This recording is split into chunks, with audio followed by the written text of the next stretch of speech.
Ces propos de Jean-Marie Doré qui ont été transcrits dans le rapport n'ont pas été transcrits ailleurs, notamment dans l'ordonnance de renvoi et autres pièces à conviction de la procédure. La Cour appréciera. D'accord. La Cour, le tribunal va effectivement apprécier. Voilà. Alors, il y a un article de Jeune Afrique intitulé « Le film du carnage de Conakry », posté le 6 octobre 2009 à 16h19. À la page 4, il est dit ceci. Alors là, c'est M. Selou qui parlait. Il dit ceci, que considéré comme le plus déterminé des meneurs, Sidya Touré est violemment frappé à la tête à coups de gourdin. Il se retrouvera avec 5 points de suture par un militaire qui lui hurle « Je vais te tuer, je vais te manger ». Toumba tient des propos similaires à ceux d'Alain Diallo. Un peu. Si tu continues à nous emmerder, je te tue. Si les gens de ton ethnie réagissent, je les fais tuer tous. On dit que vous avez tenu ces propos. C'est Jeune Afrique qui parle. Après avoir écouté les victimes, évidemment. Moi, je préférerais qu'on s'en tienne au PV, pas une source de médias. D'accord. C'est des confusions. Pourtant, il y a beaucoup de témoins qui font des déclarations qui convergent vers vous. Vous rejetez tout cela à bloc. Le tribunal apprécie. Hein? Alors, nous avons reçu un rapport de la direction centrale de la police judiciaire. Au niveau donc de ce rapport, à la page 4, il est dit ceci, qu'il y avait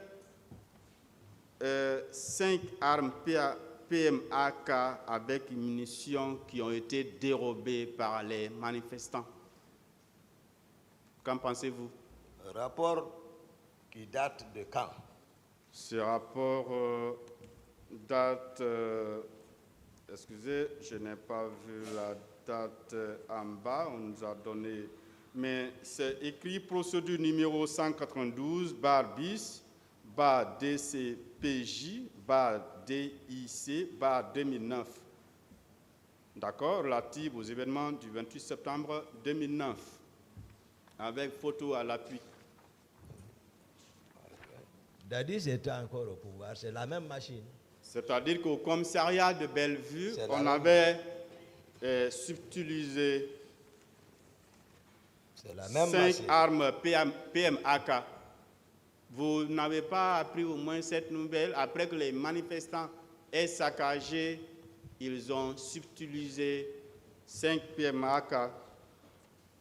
Je dis, c'est la même machine qui était là, toujours, voilà, faire croire que c'est les manifestants qui ont fait ça, Couvrir les infiltrés et autres de Kalea. C'est ça la réalité. D'accord. Voilà. Pour Kalea, on en a déjà parlé. Oui.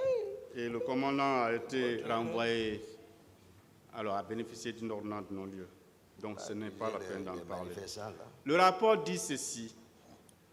Désormais, cette foule de manifestants ayant dans ses rangs les armes enlevées au commissariat central d'Ixi est devenue de plus en plus violente avant d'arriver à l'esplanade du stade du 28 septembre avec les cris.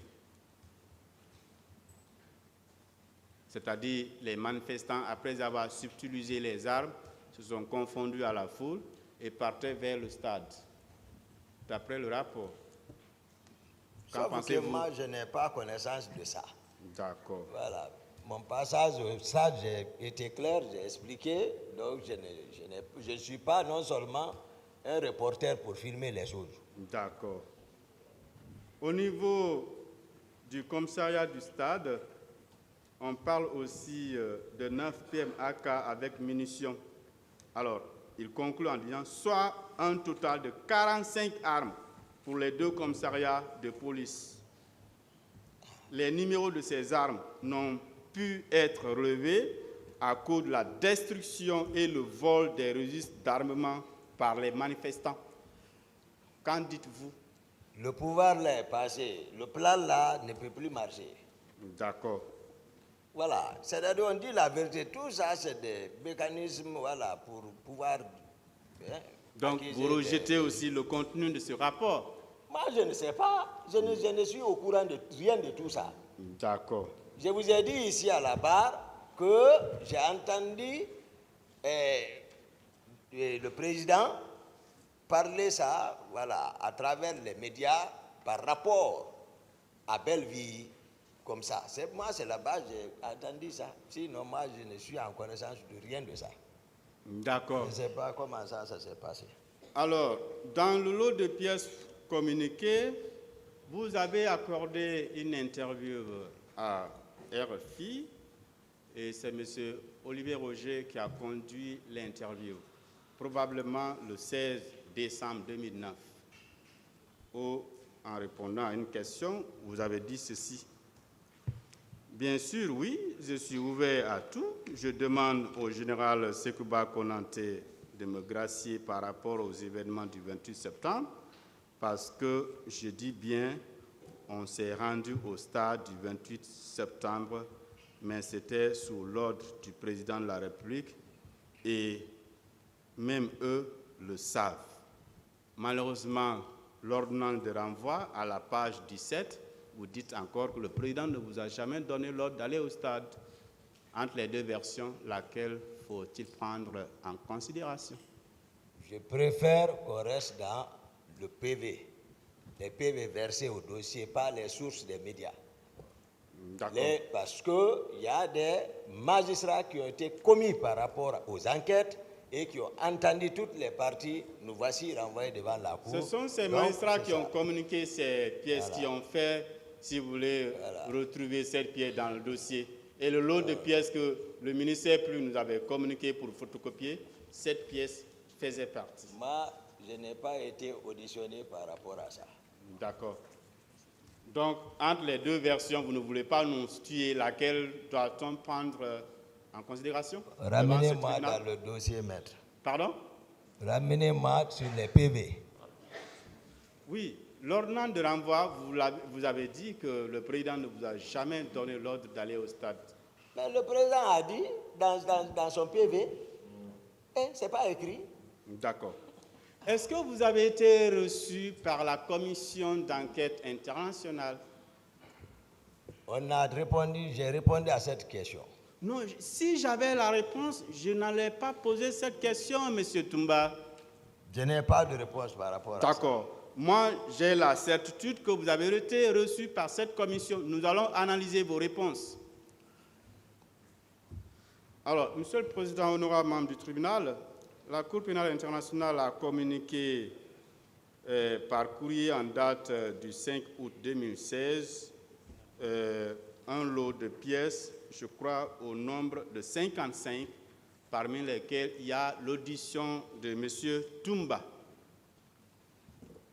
Alors, au paragraphe 3 du résumé fait par cette commission de votre déposition, d'abord, la commission commence par dire que vous avez présenté des, si vous voulez, condoléances aux victimes. Ce fut un événement déplorable. Ce jour-là, TD, il résume votre nom par des initiales, Toumba Diakité. Ce jour-là, TD a observé la foule dans la rue à partir de sa chambre au camp Alpha Yaya. Est-ce que cette affirmation est vraie? Elle vient de vous, effectivement? Ce n'est pas vrai. D'accord. Le tribunal appréciera.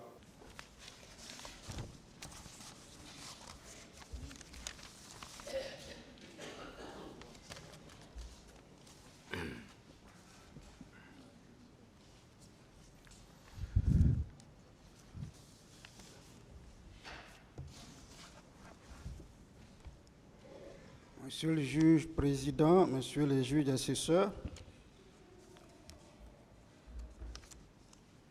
dans la continuité donc de mes plaidoiries commencées le 12 juin 2024, me voici de nouveau devant vous. Me voici de nouveau devant vous pour toujours clôturer les plaidoiries qui ont été faites avant moi par les confrères Almami Samori Traoré, Pépé Antoine Lama et Antoinette Ouedraogo.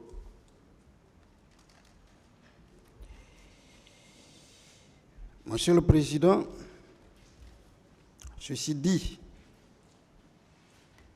le 12 juin, pendant toute la journée passée avec vous,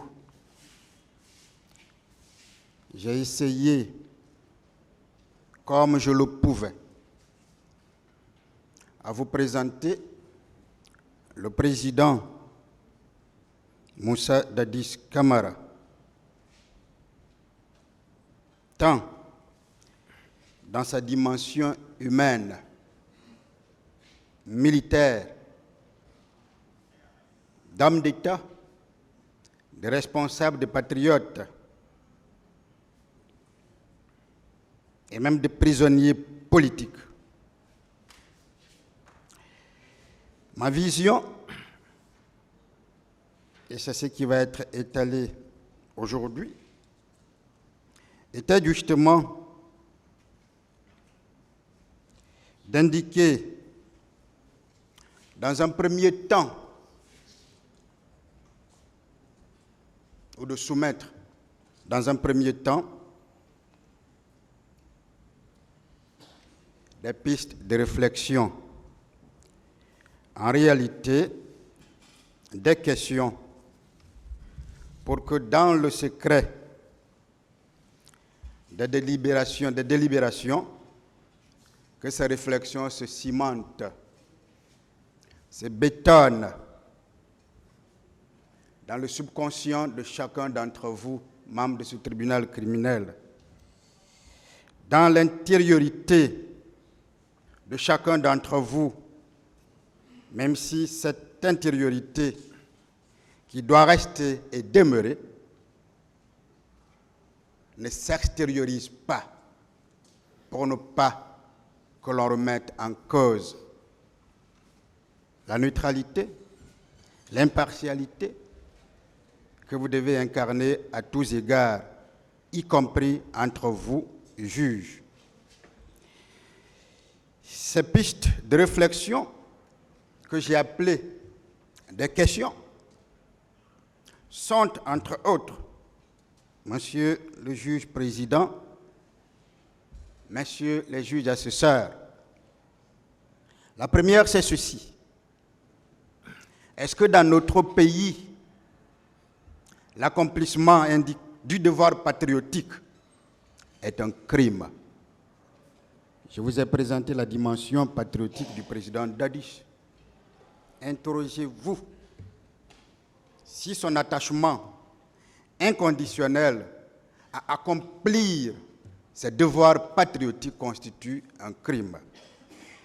Si vous trouverez que la réponse est affirmative, ben vous le condamnerez.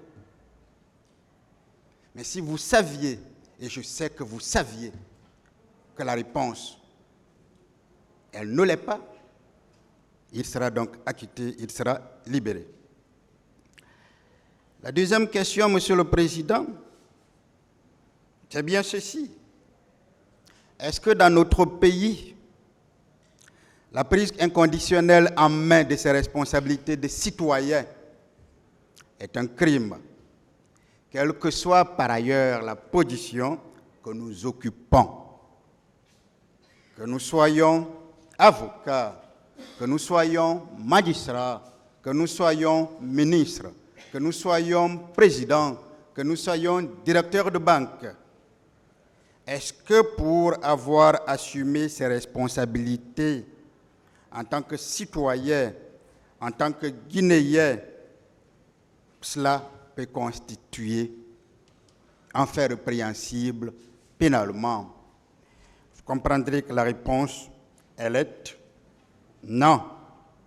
Et dès lors que dans le subconscient, dès lors que dans le secret de vos délibérations, vous répondrez à cette question, je sais que le président Dadis retrouvera ses proches bientôt. La troisième question, Monsieur le Président, c'est à qui ont profité les crimes des événements du 28 septembre 2009? Est-ce qu'ils ont profité au président Dadis? Votre décision aura certainement sa réponse là. Est-ce que ces crimes ont plutôt profité à d'autres personnes? La décision que vous rendrez en ce qui concerne le président Moussa Dadis Camara devra se cimenter là, devra s'inspirer là. Pour vous, membres de ce tribunal criminel, réfléchir à ces questions sera un devoir de conscience. Un devoir de conscience silencieux, une conscience silencieuse qui n'aime pas le bruit, mais qui doit et devrait vous hanter pour que elle ne vous quitte pas, pour ne plus vous quitter. En tout cas, jusqu'au vidé du délibéré, c'est rendu de la décision. Pour vous, membres de ce tribunal criminel, répondre à ces questions sera un acte grave et lourd de conséquences, mais ce sera avant tout un acte de conscience qui vous libérera à la condition unique, mais vraiment à la condition unique de choisir la bonne voie, la meilleure voie. Et cette voie-là, c'est bien celle de l'acquittement et de la libération du président Dadis. Ce sera pour vous l'accomplissement d'un devoir, d'une charge liée à la fonction de juge que vous incarnez quotidiennement, que vous incarnez surtout dans ce procès, dans cette salle d'audience, dans ce temple de Thémis. Parce que ce devoir de conscience vous permettra mieux de comprendre que les massacres du 28 septembre et le lien avec la tentative d'assassinat contre le président Moussa Dadis Camara par son aide de camp, qui en réalité, je vais le répéter, n'a été que l'arme du crime. Parce que les mains tenant cette arme-là et qui l'ont lui-même manipulée sont des mains qui viennent d'ailleurs. Ce sont des mains qui sont les mains de véritables commanditaires. Voilà le premier moment de réflexion que je voudrais vous soumettre. Le second moment, Monsieur le Président, Messieurs les assesseurs, notre exposé du 12 juin visait à consacrer et définitivement le complot international ourdi contre le président Moussa Dadis Camara, contre le CNDD, contre le gouvernement, contre la Guinée et contre le peuple de Guinée. C'est pourquoi, dans la continuité, je vais me permettre de vous présenter, non sans prendre de risques, je sais qu'il y a beaucoup de risques à prendre en faisant de telles révélations, mais je suis déjà un cabri mort, je vais vous révéler les véritables acteurs de ce complot international, les rôles que chacun d'entre eux a joués. Et dans la conclusion par laquelle je répondrai à la question que je vous ai posée, c'est-à-dire à qui profite le crime, je suis convaincu que vous serez déjà édifiés. Nous le faisons, Monsieur le Président, sans peur. Nous le faisons sans parti pris. Je vous ai rappelé le serment de l'avocat au début pour vous dire que je serai autant que possible objectif avec moi-même, objectif avec la défense de l'homme que je défends, objectif avec lui, parce qu'aujourd'hui, là où il se trouve assis, il sait que son destin n'est pas uniquement dans vos mains, mais c'est aussi dans notre main, dans la main de ses avocats. Alors, c'est vrai que nous ne sommes que des humains. Son destin n'est qu'entre les mains de Dieu. Et c'est cela la vérité. Nous allons donc le faire, non pas uniquement pour la vérité judiciaire, parce que cette vérité-là, c'est vous qui alliez la prononcer, parce que c'est vous qui êtes la bouche du droit. Mais nous le ferons surtout pour la vérité historique. Parce que chacun de nous, ici présent, doit contribuer en sa façon à aider à écrire mieux l'histoire de notre pays. Nous le faisons enfin parce que ce procès, Monsieur le Président, est très profond. Ce procès a des dimensions qui vont au-delà de la simple dimension judiciaire, de la simple dimension juridique. Ce procès a des dimensions historiques. Ce procès a des dimensions géographiques. Ce procès a des dimensions sociologiques. Ce procès a même des dimensions environnementales. Et notre histoire, nous devons contribuer à l'écrire de manière exacte. Surtout que les ennemis de la Guinée, surtout que les ennemis du président Moussa Dadis Camara, surtout que les ennemis du peuple de Guinée, surtout que les ennemis du CNDD ont tout fait, mais alors ont tout fait pour salir la date du 28 septembre. Cette date historique qui a permis d'annoncer notre accession à l'indépendance le 2 octobre 1958. Cette date qui a succédé au 25 août 1958, ce jour de courage où le premier président de notre pays a eu le courage de dire au colosse de Gaulle que la Guinée choisit la voie de l'indépendance. La Guinée ne choisit pas la voie de la communauté avec la France. Les acteurs de ce complot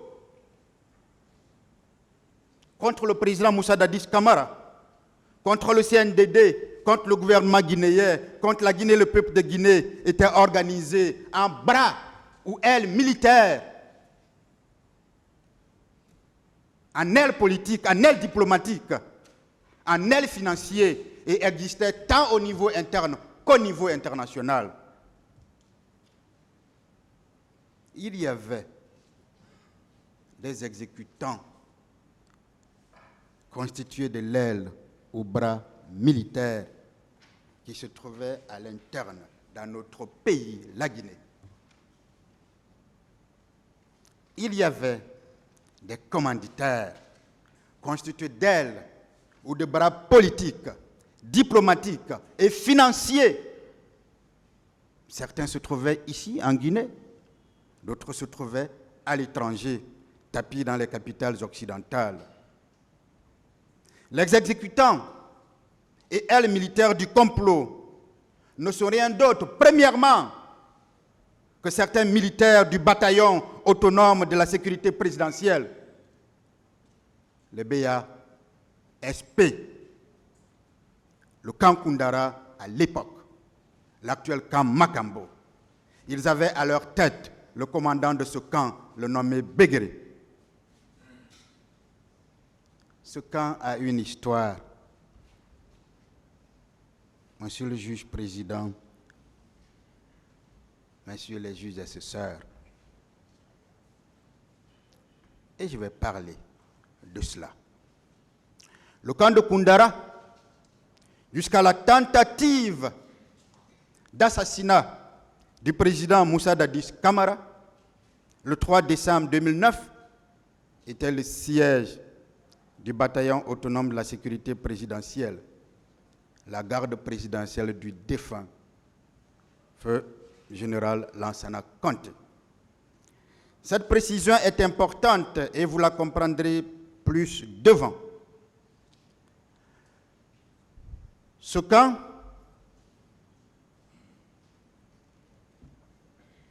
est le fruit de la coopération militaire française. Ce corps a donc été entraîné, encadré et équipé par les Français sous le règne de feu général Lansana Conté. Ce sont les insurgeurs français qui ont inculqué toute la morale, toutes les normes de conduite enseignées aux hommes qui étaient les leurs. Et c'est de ce camp-là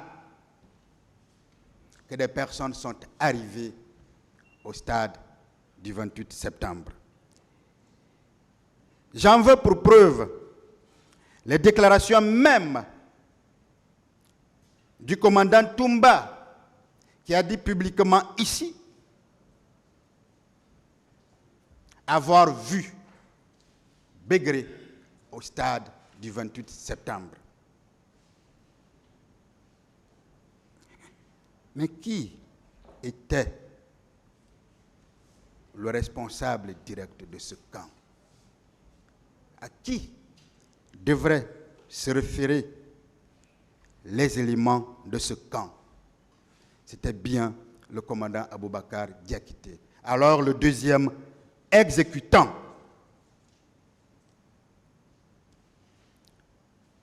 c'était le tout-puissant de ce camp. C'est de lui que dépendait ce camp. Et d'ailleurs, il vous a dit ici publiquement qu'il fallait que les gens se réfèrent à lui et uniquement à lui. Et les événements ont montré que ce camp relevait effectivement de lui. Parce que lorsque la commission d'enquête internationale a été mise en place,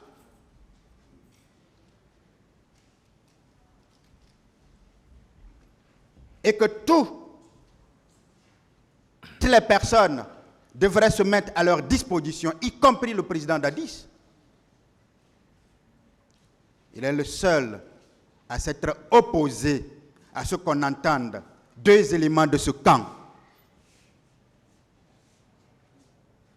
Il est donc allé les libérer pour aller se retrancher dans ce camp.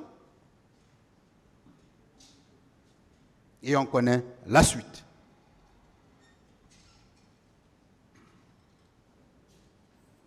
Ça veut dire tout simplement que ce camp dépendait de lui.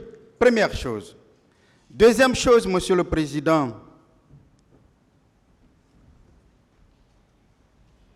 Monsieur le juge assesseur,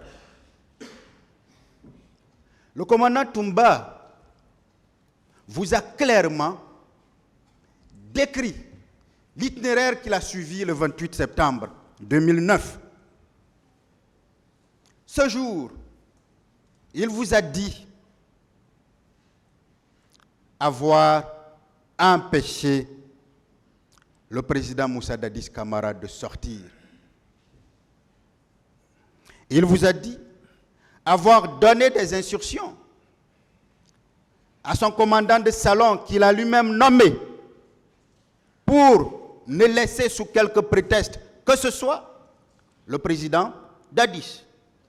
Parce que ce dernier, connaissant ses rapports conviviaux, amicaux avec les leaders politiques, avait décidé d'aller les rencontrer pour que cela puisse sensibiliser leurs militants. Alors, mais il vous a dit, après, qu'il était sorti pour aller chercher le président Dadis. Mais il faut que vous vous interrogiez sur beaucoup de choses.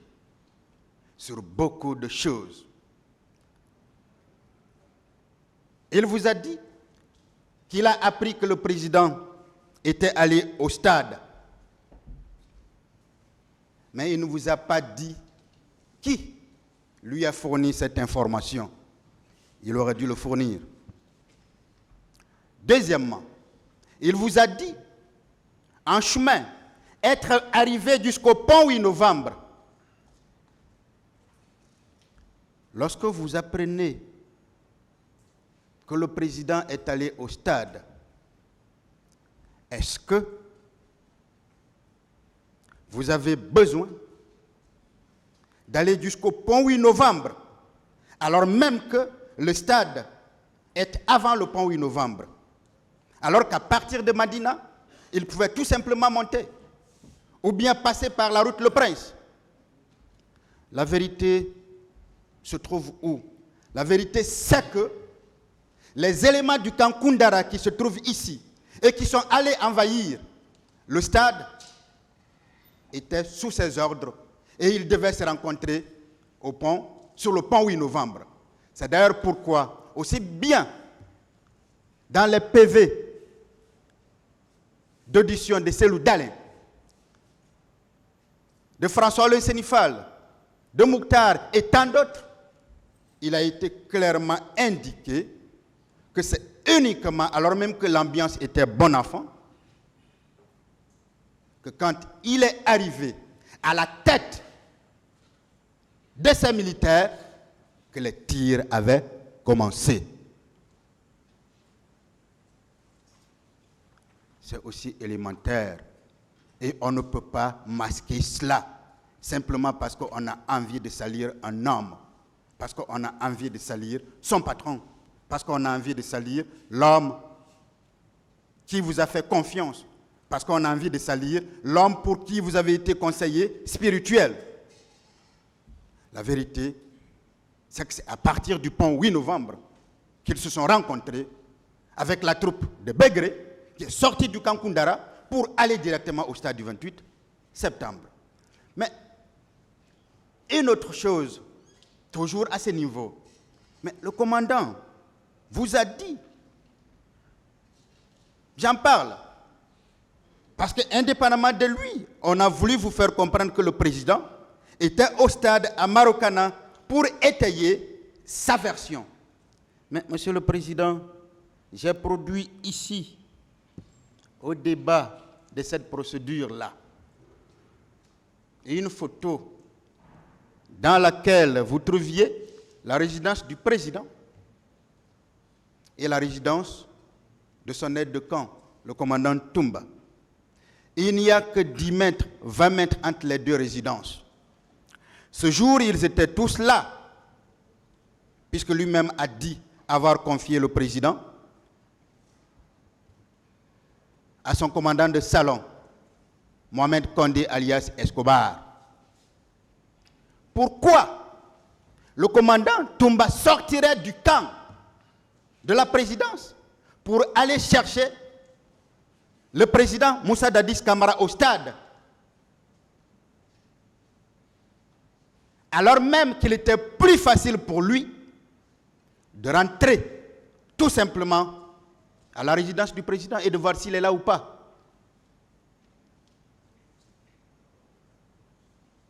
Entre parcourir 10 mètres pour se rassurer que l'homme dont on a la protection l'homme sur qui on doit veiller, se trouve là et parcourir des kilomètres entiers, venir jusqu'au pont 8 novembre, qu'est-ce qui était plus facile? Qu'on ne nous prenne pas pour des enfants, qu'on ne nous prenne pas pour des imbéciles. Nous comprenons bien les choses. Il était beaucoup plus facile pour lui d'aller à la résidence de son patron qui se situait uniquement à 10 mètres, à 20 mètres. Lorsqu'il ne le voyait pas, oui, on aurait compris. Alors, s'il ne l'a pas fait, mais pourquoi n'a-t-il pas demandé au commandant de salon qu'il a lui-même nommé, Escobar, à qui il a confié le président Moussa Dadis Camara, en lui interdisant de ne le laisser sortir sous quelque prétexte que ce soit? Vous devriez encore vous interroger là. Il était plus facile pour lui d'aller demander à son commandant de salon où est le président. Cela lui aurait évité de parcourir ce long et très long ou ces longs kilomètres inutilement. Troisième élément, monsieur le juge président, messieurs les juges assesseurs, entre M. Toumba et le président Dadis, mais il y avait un talkie-walkie. Mais il n'avait même pas besoin de se déplacer pour savoir où il se trouve. Pourquoi n'a-t-il pas utilisé ce talkie-walkie? Quatrième élément, toujours sur le talkie-walkie, il y avait un talkie-walkie entre Toumba et toute son équipe. C'est d'ailleurs lui qui a doté les éléments de la garde présidentielle de ce talkie-walkie. Mais pourquoi ne pouvait-il pas tout simplement appeler dans ce talkie-walkie pour que tout le monde réponde? Nous sommes là pour que l'histoire de notre pays soit bien écrite.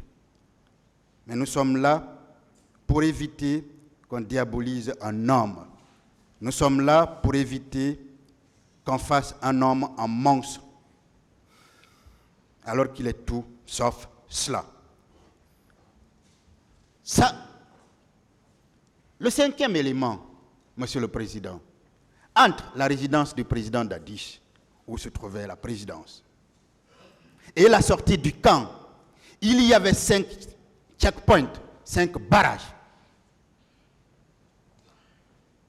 Pourquoi le commandant Toumba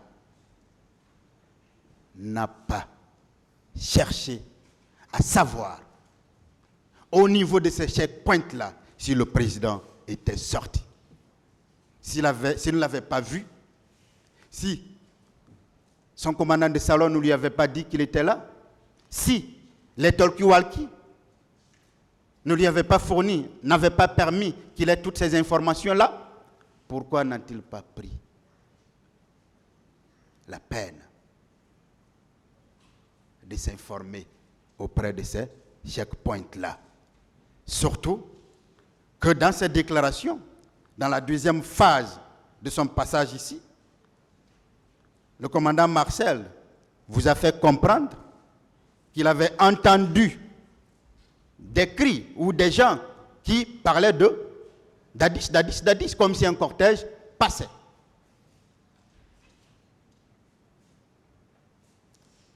Vous devrez vous interroger, Monsieur le Président. La vérité, c'est quoi? C'est que M. Toumba savait tout.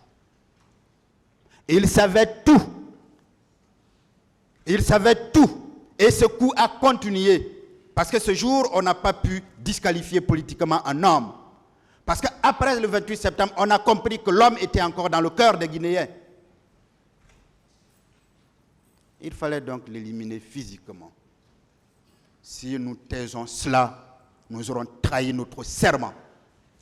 Si nous taisons cela, nous aurons trahi tout ce pourquoi nous portons cette robe. Si nous taisons cela, nous raccrocherons nos robes et nous abandonnerons ce métier noble dont je vous ai parlé dès le début. Mais sur le plan même sécuritaire, Monsieur le Président, et je veux bien rendre hommage à un des anciens gardes d'un ancien président français. Je veux rendre hommage à celui qui s'est occupé de Mobutu pendant 30 ans. Je veux rendre hommage à celui-là qui s'est occupé de Pascal Lissouba, qui m'ont vraiment aidé à comprendre le fonctionnement d'une garde présidentielle, y compris avec des schémas. Il n'est pas possible, le commandant le sait, lorsque une garde démarre, il n'est pas possible qu'un intrus y entre. Lorsqu'une garde démarre, ça s'appelle le diamant. Quand vous n'êtes pas dans le diamant, quand vous n'êtes pas dans le diamant, que vous soyez ministre de la Défense, que vous soyez chef d'état-major, général des armées, que vous soyez chef d'état-major particulier, que vous soyez la femme d'un président, vous n'avez pas accès. Si vous y allez, on vous abat. Mais quand ces propos sont tenus, ici dans cette salle, devant le monde, mais on est ridiculisé. Mais comment est-ce possible que l'aide de camp vous dise « Je n'ai pas vu le président et j'ai couru pour aller le chercher ». Mais il aurait été abattu parce qu'il n'appartenait pas au diamant formé. L'aide de camp, c'est l'homme de confiance. Il tient la mallette du président. Mais il ne doit même pas être dans la sécurité rapprochée. Parce que ce sont eux qui ont la charge, quand ça ne va pas, d'évacuer le président. Et eux, ils se méfient d'ailleurs de l'aide de camp. Parce qu'à tout moment, il peut porter atteinte à la vie du président. On l'a d'ailleurs vu le 3 décembre. On l'a vu avec le président Sadat. Mais c'est l'aide de camp. Même la garde rapprochée, les éléments de cette garde rapprochée se méfient entre elles. C'est pour ça qu'il y a plusieurs divisions dans une garde présidentielle. Une première division, une deuxième division, une troisième division, peut-être une quatrième qui va s'occuper de la famille présidentielle. Si vous n'aviez pas été dans une des divisions, qui que vous soyez, vous ne pouvez pas. Alors qu'on ne vienne pas raconter des racontards pour faire comprendre que non, on ne me fait pas, il ne me faisait plus confiance. Alors, parfois, je voyais le colonel Thiebro devant lui, je venais, je l'écartais, je le poussais. Tantôt, je l'ai vu monter et je l'ai pris, je l'ai tapé comme ça, je l'ai jeté. Ce sont des discours enfantins. Ce sont des discours qui ne s'expliquent pas scientifiquement. Parce que ce n'est pas possible. Informez-vous. Lorsque le diamant est formé, il n'y a que le président seul, mais lui seul, qui peut dire « je veux que telle personne vienne me voir ». C'est pour ça que dans les cortèges officiels, vous voyez parfois un président qui veut voir une personne demander. Mais même ça, cette personne-là est regardée à la loupe, parce qu'on a peur qu'elle porte atteinte à la dignité, à la vie du président. C'est élémentaire, c'est scientifique. On ne peut pas falsifier cela. On ne peut pas vous faire comprendre que, parce qu'on est aide de camp. Et l'aide de camp, c'est l'homme de confiance. Mais le président, mais il peut avoir 1000 hommes de confiance. Le président a ses propres confidences. Le président peut sortir officiellement. Le président peut sortir à titre privé. Le président peut même sortir pour voir une copine. Et il n'a pas envie que certaines personnes le sachent. Est-ce que parce que vous n'êtes pas allé avec lui, cela suffit pour dire qu'il ne me faisait pas confiance? Est-ce que le fait de ne pas sortir avec lui, cela suffit pour dire qu'il faisait confiance à d'autres personnes? Mais un président peut faire confiance à n'importe qui. Un président doit avoir autour de lui des gens loyaux. Mais des gens loyaux, un chef d'État américain a dit, quand on me demande de faire le choix entre la paix et la loyauté, je choisis la loyauté. Un président ne vous met pas à côté de lui pour sa garde, uniquement pour vos compétences. Il le fait parce qu'il vous fait confiance. Et c'était lui, l'homme de confiance du président. Mais une confiance qui a été trahie de bout en bout et qui s'est achevée par cette tentative d'assassinat contre lui. D'ailleurs, lui seul dirigeait tant le camp Koundara, le camp Kamayen, le GIR, le camp Kwame Nkrumah et également le Petit Palais. Voilà l'autre exécutant du complot ourdi contre le président Dadis.